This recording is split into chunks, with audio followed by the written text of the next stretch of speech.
The Rugrats Book of Hanukkah. Phil tossed a dreidel to Lil, who immediately put the toy in her mouth. Tommy chased Chucky with a wrapping paper tube. The babies were listening to Grandma Minka read the story of Hanukkah. Hush, Kindala, Minka scolded gently. Don't make Grandpa Boris. He likes to sleep when he hears a good story. Dee Dee was in the kitchen making latkes. As the lovely smell of potato pancakes whiffled through under his nose, Grandpa Boris woke up. Minka closed the Hanukkah book, and she and Boris went to help Dee Dee in the kitchen.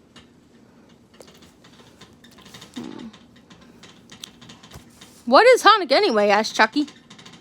I don't know, said Tommy, but every night I wear a funny hat, and Mom lights another candle. Then I get a present. Angelica rolled her eyes. Hanukkah is that special time of year when all the bestie holiday shows are on TV. Now quiet. It's almost time for the Cynthia's Christmas show. Suddenly, Grandpa Boris let out an angry howl. From the kitchen, he waved the newspaper at Minka and Dee Dee. Sloan-Will's picture is here instead of mine, he spluttered. Why does he get to be the big fancy smancy star? What will he do next? This will be the end of me. Now, Dad, said Dee Dee as she wrapped up the latkes. He's not as bad as all that. Come on, kids, it's time to go to the synagogue. Grandpa Boris is in a play about the meaning of Hanukkah.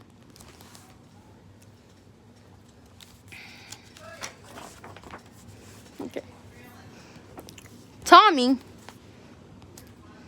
looked worried. The meaning of Hanukkah is going to get Grandpa Boris. What should we do? Said Chucky thoughtfully. Once when Meanie was mean to me, the teacher came over and made us both take a nap. That's it, said Tommy. We'll find the meaning of Hanukkah and make him take a nap. Then maybe he'll stop being mean to Grandpa Boris.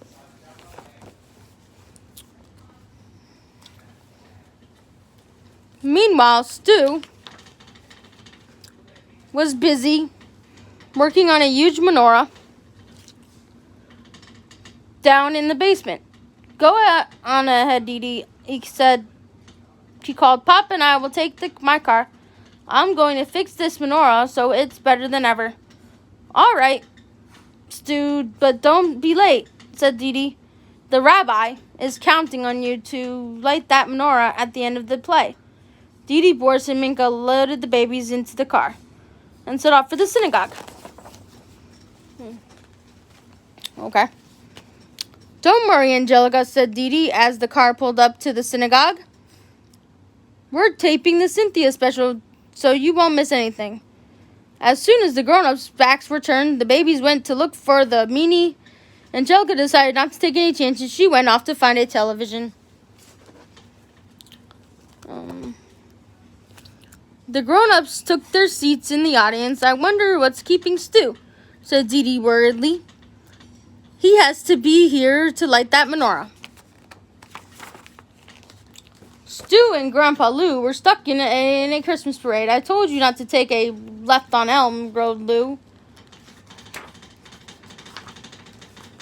The play was about to begin. Grandma Minka was absorbed in her knitting and didn't notice the babies moving closer to the stage. The curtain opened. It's Grandpa Boris, cried Tommy. The babies watched in horror as another actor came on stage and began poking Grandpa Boris with his fake sword. It's the meaning of Hanukkah, gasped Tommy. Let's go, the babies charged. A few minutes later, the babies found themselves in the synagogue nursery. Angelica was there too, looking grouchy.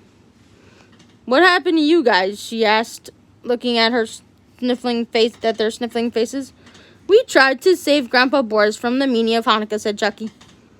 We were going to put the meanie down for a nap so he'd stop being mean to Grandpa Boris. But then the grown-ups put us in here, Tommy said sadly. Angelica was thinking, then she smiled. You're going about it all wrong, she said sadly. Don't you remember how Grandpa Lou falls asleep the second he sits in front of the TV? TV is like a lullaby for grown-ups. And I know where we can find one.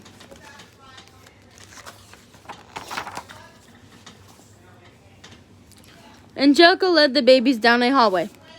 "There's one," she said, pointing to a TV. "Come on, give me a boost." The babies crowded together. She climbed on top of them and grabbed the TV. Then she cackled with glee. "Now I can watch my Cynthia special," she shouted triumphantly. "But wait,"